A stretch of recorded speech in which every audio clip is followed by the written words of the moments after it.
Life is too short to not chak de phate. That's the way to go. At the beginning of this pandemic, I went through anxiety and I said, you know what? When I need help, I took the help. But how actually do you develop this kind of thought process? I started believing in gratitude ever since I made gratitude my driving force. My life has changed a lot for the better. Well, Desi diet is beautiful. But do we always follow that? No, we'll have samosas and we'll have vada pav. Like a lot of people say, oh, Dev, I will become successful, then I will be happy. Okay, let me know. If I'm Mandira Bedi, I would definitely be happy. No. To be Mandira Bedi, to be Dev Gadhvi, you need to be happy first. Then you become whoever you want to be and you will become.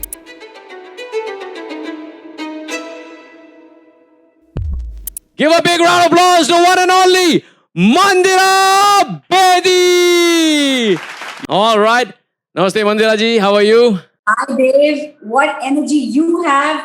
I've been listening to you talk. You have an incredible energy yourself. And what you were saying in your session just before this was absolutely amazing. So much to learn from there. And yes, I'm really excited here to be a part of Passionpreneur Summit. This is amazing. This is such a lovely sort of event you've planned for people to learn, to get inspired, to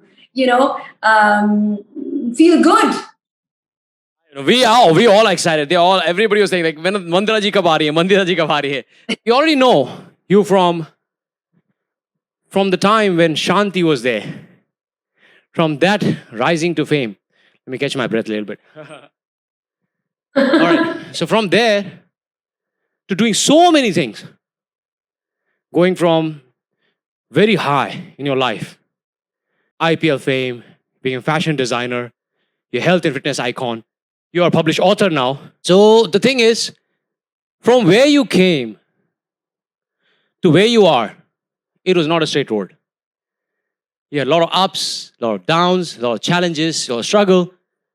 Most of the people, they look at the success, the tip of the iceberg, but they actually don't see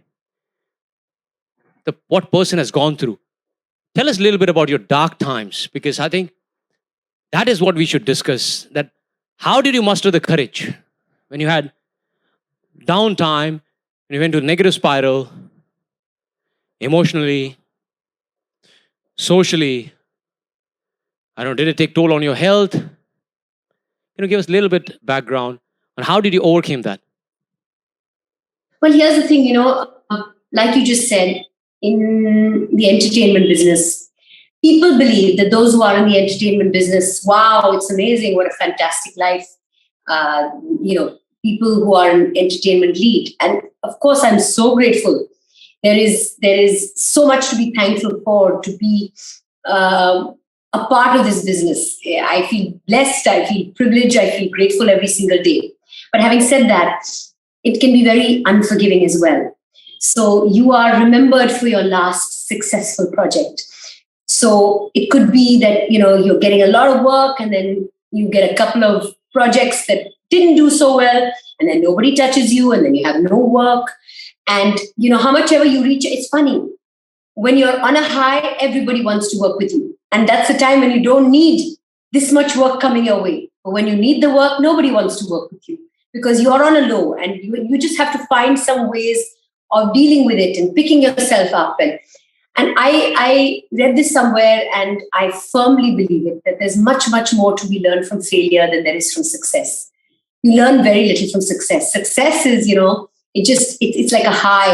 It's something that you ride. It's a wave that you ride. And, one thing you do need to do with success is just wear that success with gratitude and humility. That is very important.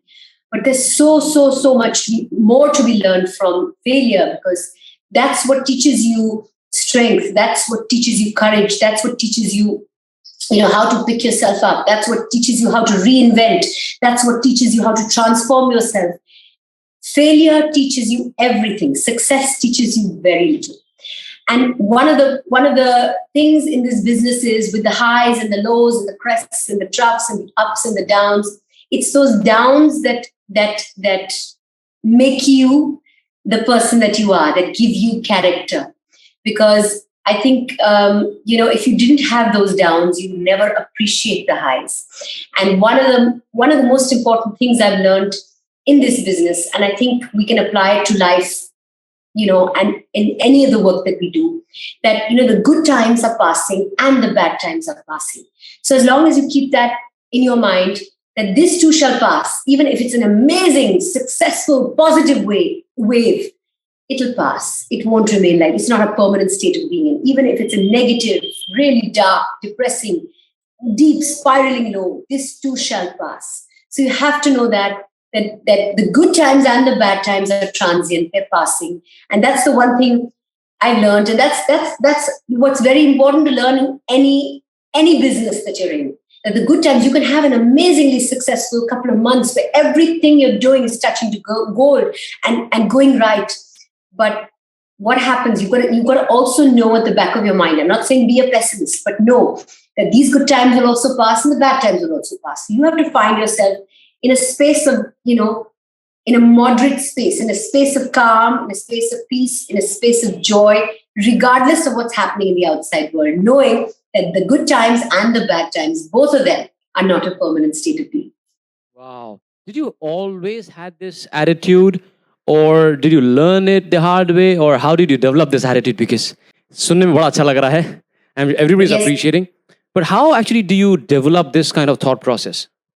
This comes with time. I just think that, a wise person learns from the mistake of others. A fool learns from his own. So when you're getting this advice, and from somebody, I've been in the business for like 26 years, and I've seen ups and I've seen downs, and I've learned from my experiences. I've seen those downs. I've felt low. I've gone through depression. I've gone out and taken help when I've needed to. So I'm just saying, if I can get through to even like 10% of the people who are listening right now, just know that, like, even this pandemic that we're living through right now, okay, this is not the permanent state of being. Whatever it is, I mean, it's been a long couple of months. It's been a year and a half, almost 2 years, and just know that whatever it is, a new normal will develop from it. And this, what we're going through, and the anxiety that a lot of people are feeling, this is not a permanent state of being. This too shall pass. So I say this with experience. Nothing is a permanent state of being. There'll always be a new normal. There'll always be a space where you say, okay, you know what? I need to pick myself up from this. At the beginning of this pandemic, and I'm a very positive person, at the beginning of this pandemic, I went through anxiety, and I said, you know what? When I need help, I took the help, and otherwise, when I can help myself, I delved into exercise. I did lots of yoga to try and, there's so many yoga asanas you can do for, anxiety, for stress. I did whatever it takes. And having said that, I'm normal too. I go through, feelings of sadness. I go through downs as well. And when I do, I address it. I just don't let it stay. And if I need help, I take help. I think it's very important to address this also, that, a couple of years ago in our country, talking to a psychiatrist or talking to a counselor was looked at as taboo. I remember the first time I told my mom many, many years ago that I'm going to see a counselor because I'm feeling a little upset about something. She was like, why are you going? Because it meant something. Talking to a counselor, are you like, okay, you can talk to your friends, but sometimes you can't talk to your friends. Sometimes you can talk. It's great if you have friends who can give you a strong objective view, but sometimes you need help. You need an objective view from someone who is capable to help you, who's equipped to help you. So take the help. So I've done that. I'm just saying I've gone through a process. Sometimes people can learn through other people's processes, and sometimes people have their own journeys. They know that this is not what they should be doing, or they're aware of the fact that this is not the way they want their life to be, but they know they have to do it and learn from their mistakes. So everybody has a journey. And I'm saying, for those of you who can learn from other people's journeys, great, because then you don't, then you're learning from somebody else's mistakes. But having said that, everybody has their own journey as well. And in 25 years, I've had so much learning, 26 years, that I'm thankful. I'm thankful for every part of my journey, the good times, the bad times, the ups and downs, because they really shaped me and made me the person that I am today. Oh, that's very powerful. It reminds me of my conversation with one of a relative, friend kind of person. And that person was going through a lot of turmoil because of a lot of relationship challenges, family challenges. And I asked the person, why don't you see a professional psychiatrist? The person looked at me and smiled. No, I don't like to do that. I said, why not? I don't know. I don't feel like doing it. So, what would you say to those people who believe that it's still Abibi, India, mein, it's still a big taboo, and to accept that, you know what, actually, I need help? Like, if I'm physically injured, right? If I have cut my hand or something has happened, it's no brainer. I need to go to see a doctor. But when you have a Yes. cut on your brains, your emotions, on your heart, what do? You don't see a doctor. So, what would you suggest to those people? Now, there are different levels, right? There are some levels of stress and anxiety which can be self diagnosed. Then there's a second Yes. level, like how we have cancer, right? Cancer first, second, third. This is a mental cancer. So, level one, level two, level three. What advice Yeah. would you give? Because when you're in business, when you're ambitious, nothing will work in your favor 100%. There will be time, there will be challenges, external factors, internal factors. So how can somebody deal with that and break the myth of taking help or asking for help? Well, to begin with, you can at least reach out to people that you know. That's important. If you have people around you who are sound in terms of the advice that they give, that is the first step that you can take. And if you're not, see, you don't need to go to somebody who just listen to what you have to say and say, yeah, whatever you're doing is right. You need somebody to be non-judgmental. You need somebody who can give you the right advice, sound advice. And if you're not getting help from there, that obviously is a sign that you need help from a professional. And I don't know whether my saying it will make a difference, but people who are in entertainment, we take help all the time. I will tell you, I can't speak for others, but I can speak for myself. I've gone to a regular counselor, I've gone to a psychiatrist, I've gone to a hypnotherapist as well, because I had a lot of anger issues and I wanted to deal with them. And I said, you know what? I used to get so angry. I used to feel the anger rising in me. I've written a book called Happy for No Reason. But honestly, 5 years ago, I could have written a book called Angry for No Reason. And I was aware that, you know what? I have an anger issue and I need to deal with it. And you know what? First things first, remember, if somebody is aware of their problems, aware of what they want to change, that is the first step. So you look at it, give yourself a pat on the back, and at least I'm aware that this is something that I need to make a positive shift in my life about. So awareness is the first thing. If you don't, if you don't have somebody around you, an elder or someone, it's best when it's not someone too close to you or too connected with you, because then that always gets laced with judgment. It always gets laced with bias. If you know somebody who's a little distant from you in terms of not so close and not so deep into your life, that person can offer better judgment, because they are not so invested, they are not so deep into your life, they won't be biased, they won't offer judgment. So if you can find someone like that in your life, I mean, God bless you, you're lucky. But if you don't, please reach out. It is exactly like you said, babe. It's like mental health, there's physical health, and when we have a physical health issue, we go to a doctor. Mental health is real. It's a thing. I mean, we see so many cases of people who never reached out to people and have gone and taken really drastic steps in their lives. So it's very important to reach out when you're feeling low. There is, you're saying it's only mental, but when people get depressed, the dopamine level, it becomes a physical thing. The dopamine levels in that person's brain get altered, and that causes people to look at life only through a certain lens. So it becomes like a physical issue. And sometimes it can work with just talking it out and discussing it and going through therapy sessions, or sometimes one needs medication. But the fact is, it's very important to reach out when you're feeling low, when you're feeling down, when you're feeling depressed. Reach out, speak your mind, get stuff off your chest. I tell my son this when he's feeling low. I said, sometimes I'm not one of those people who say, oh, don't cry, you shouldn't cry, boys don't cry. If my son is feeling sad about something, and he wants to cry, I let him, because I say that it's not, I never use this, that boys don't cry. When you cry and when you let a lot of your angst out of your system, you do feel lighter. So it's very important to express, it's very important to let out, it's very important to let go, and it's very important to reach out. Ah, that's very interesting. That's very interesting.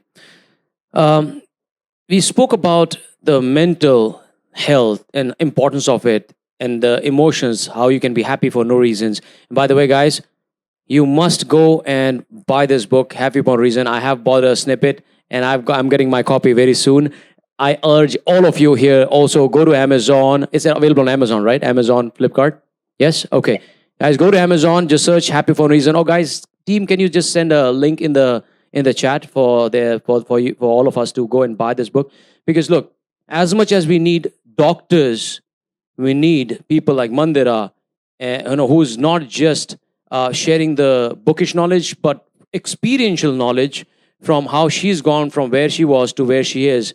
Luckily, she's, thank God, she's not written a book on angry for no reason, so that we can see the best version of it, happy for no reason. Go ahead and buy it, guys. If you are somebody who believes in the growth, you cannot grow without emotional, mental health. And this book probably is perfect fit for you. So coming from the mental to physical health, how have you maintained your body, your fitness so well? I could see a lot of hearts panting. And of course, I also, when I do workout, I still 10 minutes, I feel like, catching my breath. How many of you are really running out of the breath? Like, you're amazed. You're amazed. And a lot of people have excuses like, oh, I am this, I am that. And I'm old, I'm middle aged, I'm this, I'm busy, all that.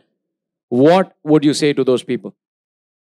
Firstly, I'm going to say it's never too late to start. Okay, I must tell you, I ran 2 half marathons and I started running only in my 40s. Okay, so I'm just saying, I gave birth to my son at the age of 39, and my first half marathon I ran when he was about 2.5 years, 2 years old, and the next one I ran when he was about 4 years old. So I started my running journey then. So it's never too late to start. And I really think that, when you're getting onto a journey of fitness, give yourself small goals. You know what happens? Sometimes people get so enthused about, oh, you know what, I'm going to get into a fitness journey, and they join a gym, they buy new equipment, and they get a trainer, and they get right into it like that. And then getting into fitness is easy. Keeping it going is the hard one. So I say, give yourself small goals. Don't have to start by going to the gym. Start by walking.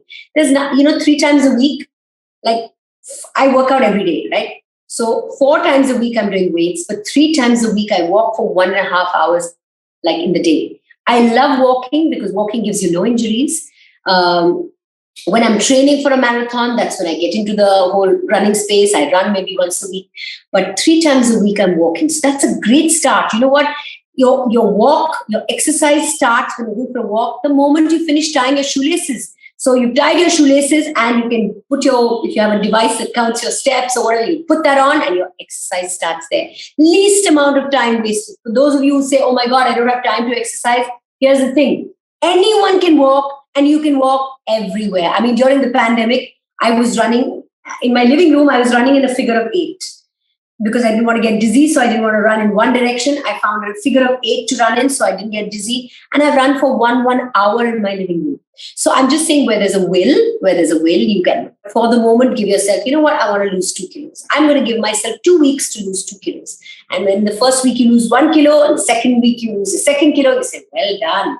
You cheat a little bit, allow yourself a piece of cake or a scoop of ice cream, reward yourself for a job well done. Don't keep rewarding yourself, just reward yourself the one time, and then move on to the next 2 kilos and say, you know what, I'm going to give myself 2 weeks to lose the next 2 kilos. And then when you lost the next 2 kilos, you say, well done, another 2 kilos. And slowly but surely, you reach your eventual goal of 10 kilos. I remember when I was pregnant, I don't know how I let myself do it, but I guess I just let go. I put on like 21 kilos or 22 kilos, which is not a very healthy pregnancy, but 22 kilos. In the delivery itself, I lost about 3.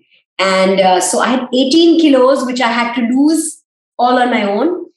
I gave myself an ultimate goal saying, I'm going to lose these 18 kilos in 6 months.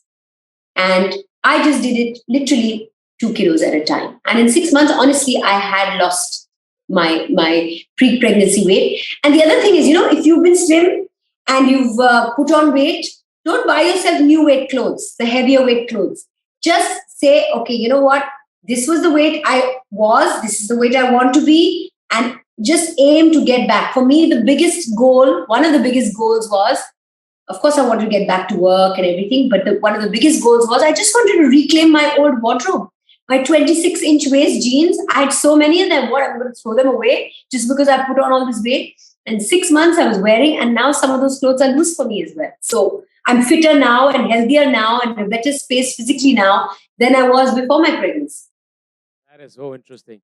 By the way, you're Punjabi, right? Originally? Yes. Good. What is one line that you want to give to Punjabi folks in Punjabi language if you have to really give one Guru Mantra or some principle, some tip in Punjabi? In Punjabi, I just say, life is too short to not chak de phate. That's the way to go. Live life, keep rise. This is this is like a mantra. Live in the moment. Live every moment to the, to its highest potential, and chak de phate. Life will take care of itself, man.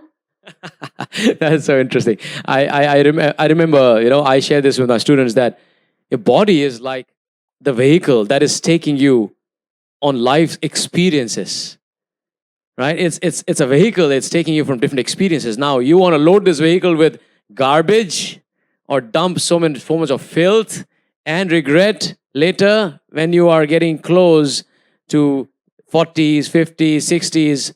This machine is going to break down, right? Don't put any filth. Yes, reward yourself, right? Time to time, I eat, sweets sometime. I eat pizza sometime. But I ask myself, have I earned it? Have I earned this right? Have I treated this temple, this body, the way it should be treated?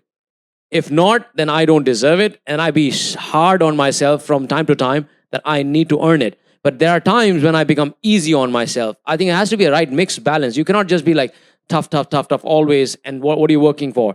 Like, are you trying to, avoid everything so that you die and then you eat everything? No, you enjoy as well, right? You're not saving for death. You're enjoying on this planet itself. So fascinating. So mental health, physical health. I'm going to go to the third angle, actually third and fourth angle, social and spiritual health. Are you a social conscious person, or when I say social, it not just networking, because you are a celebrity and people look up to you. Not just the fame, but your personal social life and the spiritual life. Are you a spiritual person? If so, can you share a perspective on that side of your life, please? I am a spiritual person. I do believe there's a universal power out there. I spend a lot of my morning, in prayer, and most of my prayer, I will tell you this, is gratitude.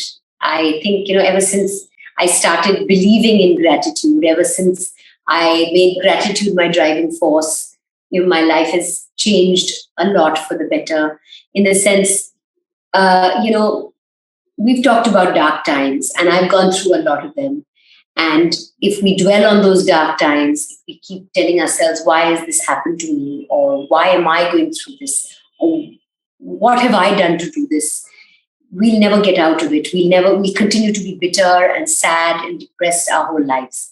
So over the last few years, around the time when I was writing the book, I have at that point started practicing gratitude. And gratitude is, I'd like to say, my superpower. So, when you focus on the positives, when you think about all that is going right, all that you have, all that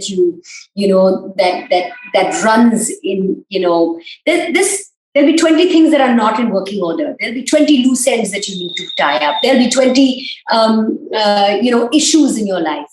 But there'll be 5 things that are going right. There are 5 things that, that God has, that you're lucky, that you have.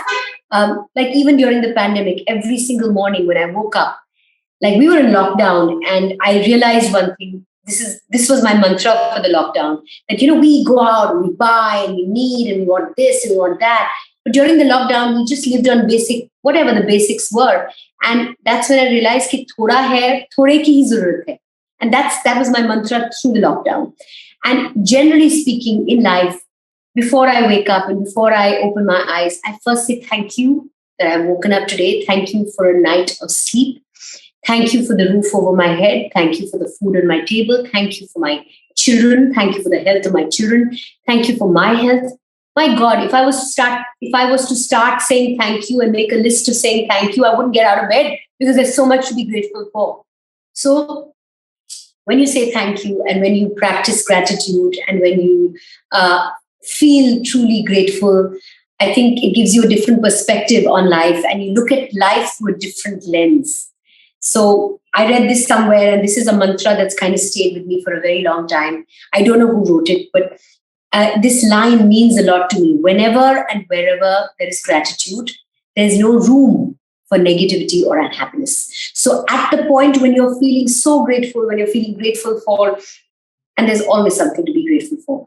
When you look at the things that you do have, when you look at the things that are going right, when you look at the things that you have to be grateful for, and when you're feeling gratitude for those things, you can't be unhappy at the same time.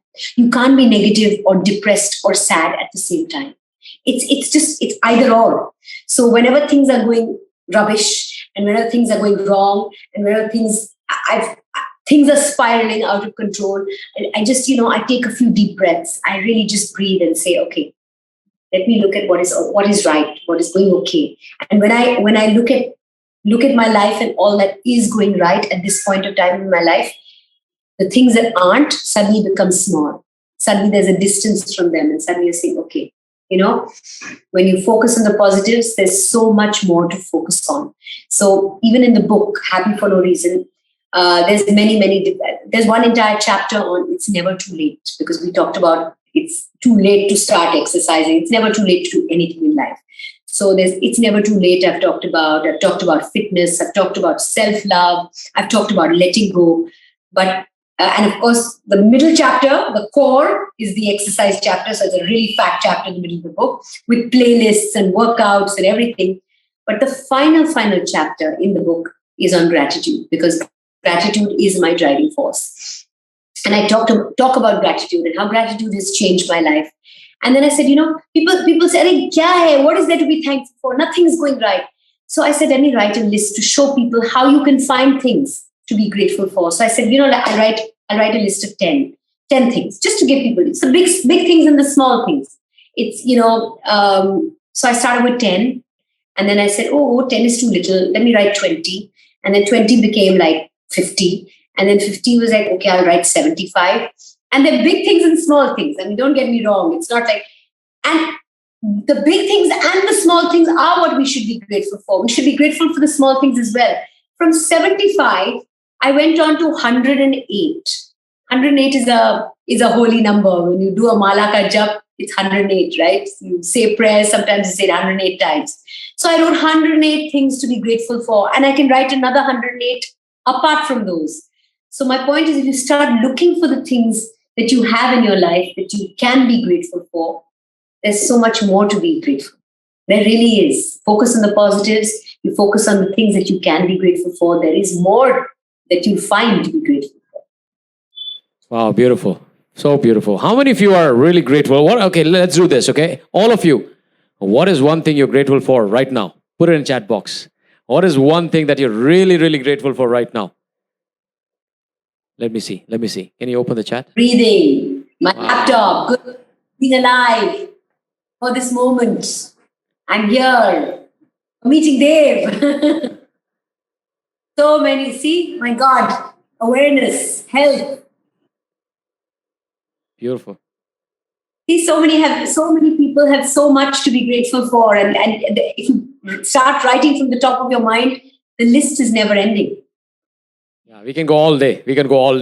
All of us, 1,900 people, having hundreds of reasons. Whole day, we can just be in this environment. It's very blissful. I also practice the same thing, Mandira. I also wrote a couple of books, 80% mindset, 20% skills, and 600 a week.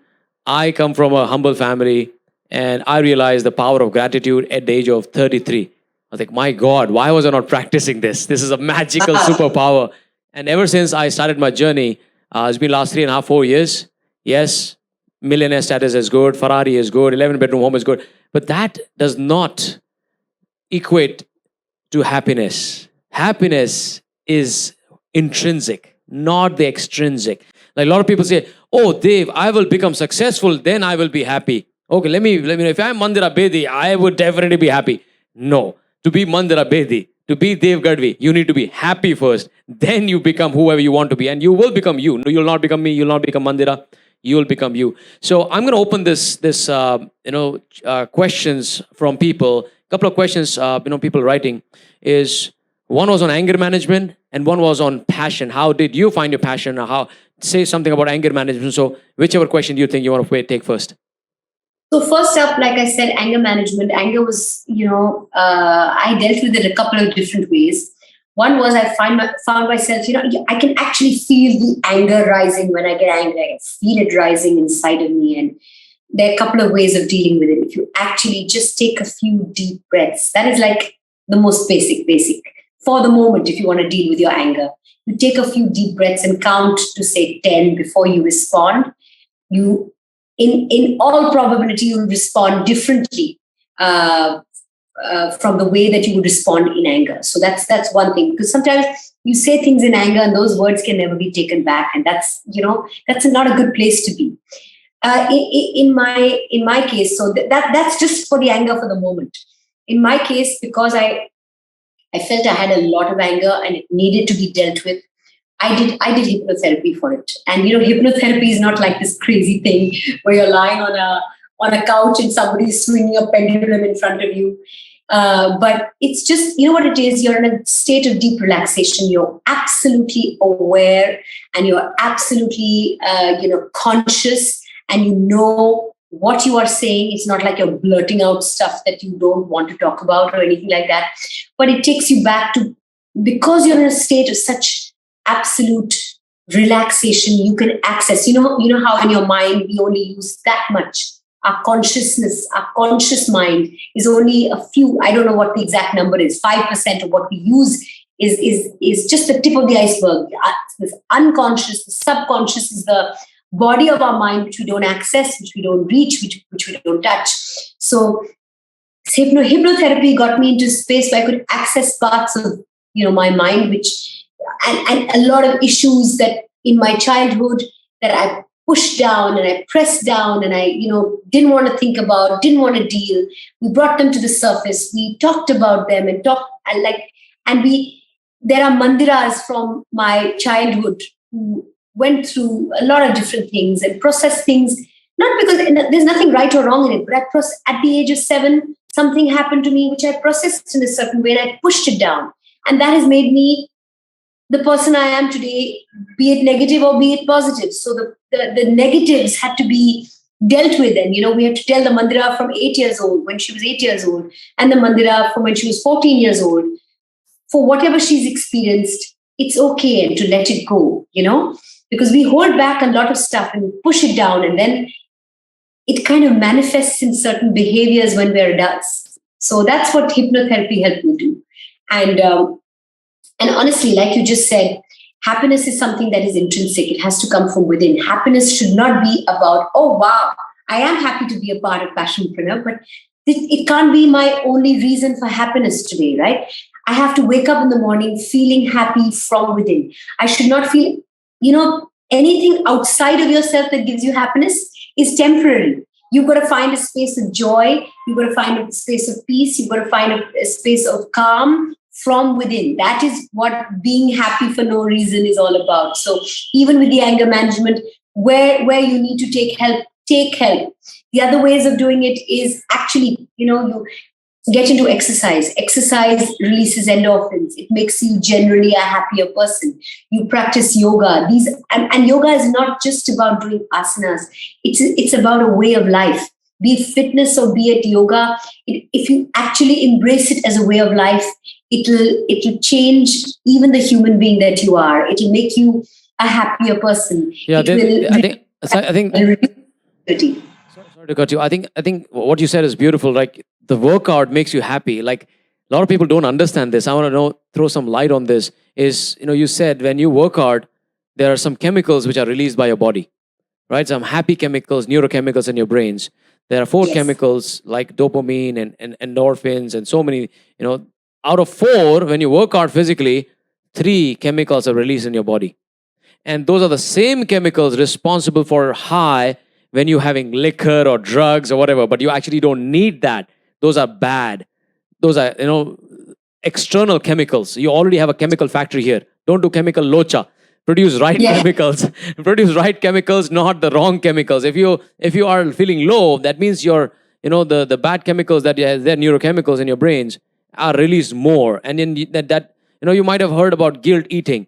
I don't know if you experienced this, Mandira, but sometime I was like, man, it's too much. Let me have a pizza.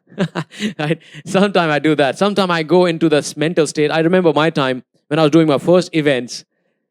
I was so in a swamp at that time that this is not working, that is not working. My money is running out. Nobody's buying this, that. You won't believe it. For a few days, I just watched Netflix and had food. That's all I did. But then I realized that what the hell is wrong with me? I need to bounce back. I need to take charge. But that helped me to go inside my cave. Now I don't do it for a long, long time. Initially, when I was fragile mind, as you rightly mentioned, the subconscious mind is 90%. Only 5 or 10% is the conscious mind. We need to understand the habits, beliefs, the patterns that we have built unconsciously. Those are all in subconscious mind, and that is what we need to change. Those are the root causes. Health, workout is one, therapy, seeing somebody is one, gratitude is one. So I love. How many of you are enjoying this conversation? Yeah. Listen, even binging on Netflix is one. So don't feel bad about it, because that's also self-love in some way. Sometimes sometimes everything gets so overwhelming and you just need to not think about those things. Sometimes you just need to Netflix and chill. Sometimes you just need to distance yourself from your problems for a little while. And if a distraction will just give you a little breathing space from all that's overwhelming you, that's okay too. That's also self-love. So don't be hard on yourself. In all of this, we all have a journey. You've got to be strong. You've got to try and stay the course and stay on your path. But having said that, also please don't be too hard on yourself, because that can be detrimental as well. Well said. So about the passion, how did you find your passion? And how does it feel to live your passion every day? Being a passionpreneur, somebody who's living the passion, building the business, how does it feel? Well, here's the thing. I'm so blessed and grateful that fitness became a way of my life. Exercise is so important to me, and I exercise every single day. And so much of my work now is connected to exercise. I mean, I'm doing this for you today. I have done so many motivational physical talks as well, where I stand on stage and conduct a workout. And it's not something I ever planned I would do. It's not something that, I thought to myself, wow, one day I want to see myself on stage conducting workouts. But I'm doing it now. It just happened through the pandemic, because health became such an important focus in everybody's life. This became a format. And now I even offer it to people. When people say, we'd like you to do a motivational talk, I said, would you like me to start with a workout? Because that's a really energizing way to get going, to start. So it's become out of the events that I do, when people message me and say, oh, what's so-and-so date for you like? And I say, it's free. So we'd like you to be a part of an event. I said, okay, how? As a guest, as a motivational speaker, conducting a workout, or hosting? Because now there are these many, many options. So it feels really good. I'm so grateful for that I'm doing corporate events where I can be a part of the event and add value to the event from so many different angles. So, it was my passion. Exercise was my passion. Exercise has become my work. So every now and then when I go to a mall and I say, oh, this is a really nice workout outfit, and I buy it for myself, and I tell myself, look, this is for my work. It's an investment. So, whenever I'm buying myself workout shoes or workout gear, I'm telling myself, it's for my work. It's an investment. I need it. So, yeah. Somebody's saying, ma'am, you speak like a teenager. And isn't that how we're supposed to live every day? It's a blessing to be a teenager. All right, amazing. So how important it is to have a teacher, a coach, or a mentor. Like you are an inspiration, and you inspire, you teach, and spread the message. But what is an importance of a teacher or a coach or a mentor in your life, if you can explain? Because all these people, many of them actually will continue, and we talk about fitness a lot in our Passionpreneur journey. Like, we are talking about business, but I say, okay, business is not going to make money, is not going to make you happy, holistically successful. We need health. We have a fit PP challenge, fit Passionpreneur challenge as well, a diet and workout and all that. But what is the importance of having somebody like a guiding force in your life? Well, when it comes to exercise and you're new to exercise, and if like you don't want to get injured, if you can afford it, very often also if you go to a gym, there are trainers who are around. You don't always have to get a personal trainer. So whenever there's some new exercise that you're doing, or there's something new that you're trying, there's so much information right now on the internet. So I learn all the time from the internet. I'm looking at new exercises, new workouts, things like that. So if you're trying something new, it's very good if you take guidance to begin with till you feel you're confident to do it on your own. So when it comes to physical fitness, if you can afford a personal trainer, great. If you can't, that's also fine. Make sure that there's somebody who is in the know to guide you, someone who has a little knowledge of it. When it comes to also a diet, I haven't really worked with a dietitian because I think diet is, there's no rocket science there. You know what food is good for you. You know what food isn't. You know that if you eat sugar every single day, or if you eat fried food every single day, or you eat junk food every single day, you're not going to lose weight. So and the other very important thing to learn in fitness and a health journey is, if you want to lose weight, it's like 70% food and 30% exercise. So you've got to be very careful what you put into that body. So, I mean, if you can simply follow the rule of having, a healthy breakfast, dal roti sabzi for lunch and dal roti sabzi for dinner, you will lose weight. All right, you will, and you exercise with it, you will lose weight. But the problem is, we don't just follow that simple desi diet is beautiful. But do we always follow that? No, we'll have samosas, and we'll have vada pav, and we'll have chocolate, and we'll have ice cream. And if we have all these things, and say, but आज सुबह मैं gym गया था, या आज सुबह मैंने 1.5 घंटा walk किया था, you can't beat what you eat. So you've got to find, if you need guidance, then take the guidance. But if you keep this at the back of your mind, that 70% of a weight loss or a fitness journey is connected to food and 30% is connected to exercise, then you'll always be mindful of what you're putting into your system. It isn't that, I've eaten 2 scoops of ice cream and that's cool because I've worked out. It's not like that. You've got to find the right balance of diet and exercise. And if you're confused on that, there's so much online that's available. There are diets online that's available. Do your blood tests and see and check with the doctor whether you can do a diet like that. Because there are I'm not a fan of the keto diet. It's become a very, very big craze with people, and people are doing it because you do lose weight with it. You do lose weight with it. It's okay to do it for a small period of time. Don't make it a way of your life, because putting excessive fat into your body and not giving up a food group completely, giving up fruit completely, that's not a good idea.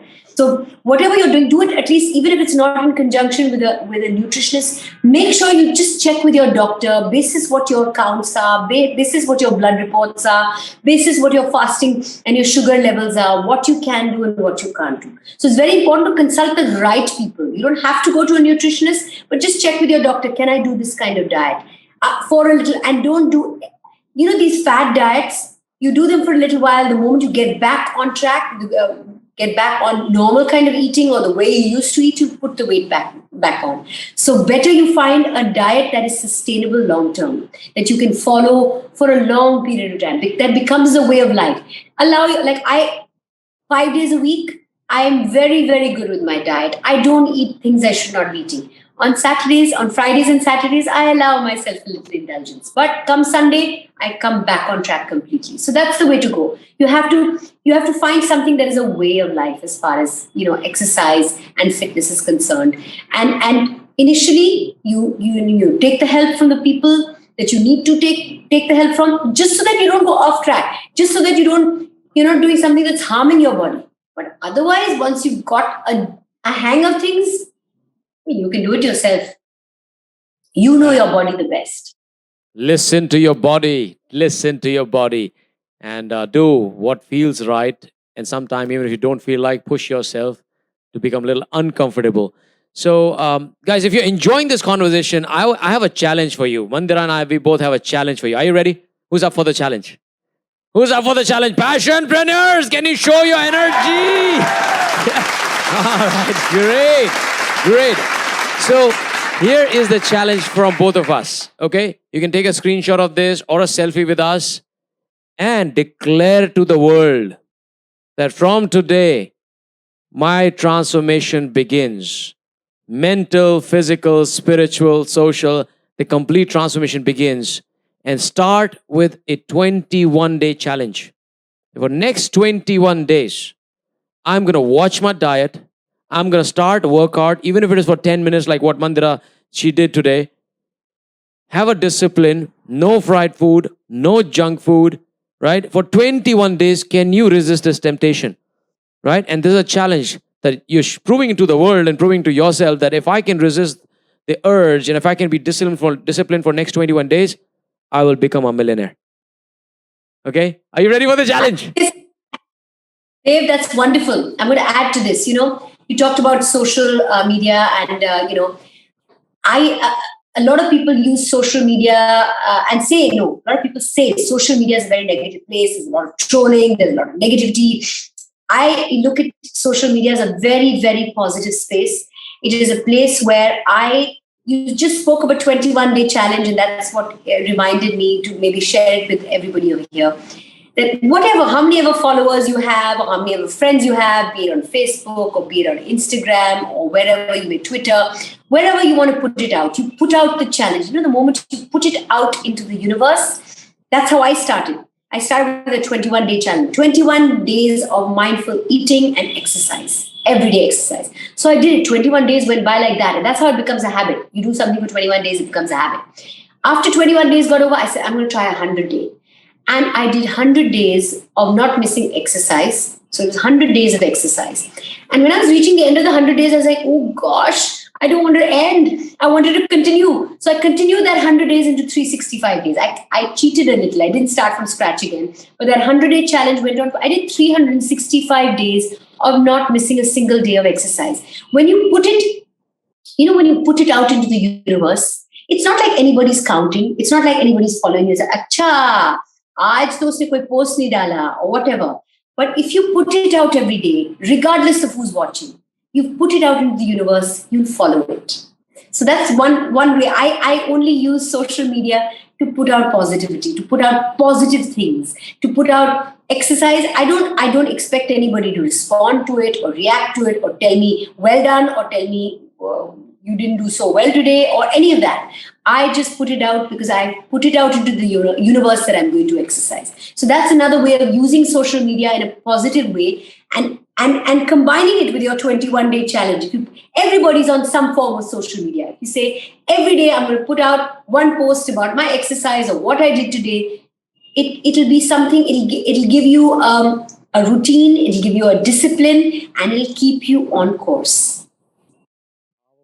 Powerful. If you want to win in life, win your year. If you want to win the year, win your months. If you want to win the months, win your weeks. If you want to win the weeks, win your day. If you want to win the day, just win your mornings. Just work out. The whole life is controlled by just one small 10-15 minutes of conscious exercise and mindful eating. Before we let you go, Mandira, we would love to have this conversation on and on because you have so much of positivity and so much of energy. It just oozes out of the screen. What does the word passionpreneur mean to you? Like, a lot of people interpret passionpreneur in their own way. If you can relate that passionpreneur to something, your life or story, what does passionpreneur mean? If you do the work that you love and you love the work that you do, that's when you're a passionpreneur, because you're not working then you're just enjoying your day. So when you do something with passion and you love it and it becomes your work, it ceases to be work. So people who are passionpreneurs, they're so blessed because work ceases to be work. It just becomes something that you love. Wow, what a way to end this session. Give it up for one and only living legend, Mandira Bedi. Thank you so much, Mandira, for coming today and enlightening all of us today.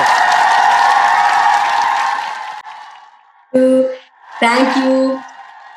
Having this conversation with you, Dave, I have to say you are also so positive and so nice to talk to. I do a lot of these events. It didn't feel like just me talking. You had so much to share with me, and I've learned so much from you as well. So thank you. It's been a wonderful, energizing, positive morning for me. And I wish you also all the very best. All who are watching right now, who are the passionpreneurs, there's so much to learn from Dave. And thank you for having me. It's been a great morning, and I know it's going to color the rest of my day. I'm happy for no reason, but today I'm happier with reason. Wow, very powerful. Thank you. We're very, very, grateful. Thank you so much.